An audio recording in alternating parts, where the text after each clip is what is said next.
এই যে পিছনে পলাশ বন, এটা সত্যি ছেড়ে যেতে ভীষণ খারাপ লাগছে, কারণ এতটাই সুন্দর পরিবেশ আমাদের বাড়ির কাছে, অথচ আমরা জানি না যে এখানে এত সুন্দর একটা জায়গা আছে।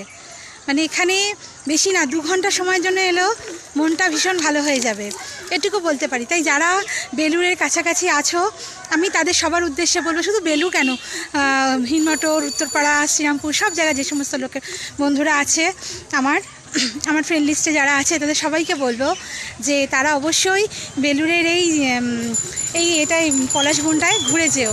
খুবই সুন্দর জায়গা, মনোরম পরিবেশ, এত সুন্দর পরিবেশ মানে বলার মতো নয়। এলে সত্যি মন ভালো করে দেওয়ার মতো জায়গা, মন ভালো হয়ে যায়। তো এখানে এসে মানে এতটাই মনটা ভালো হয়ে গিয়েছে যে বলার মতো, অনেকটা স্মৃতি, অনেকটা আনন্দ নিয়ে যাচ্ছি। মানে আমাদের বন্ধুরা মিলে সবাই মিলে প্রচুর আনন্দ, নাচ গান প্রচুর করেছি, প্রচুর আনন্দ করেছি।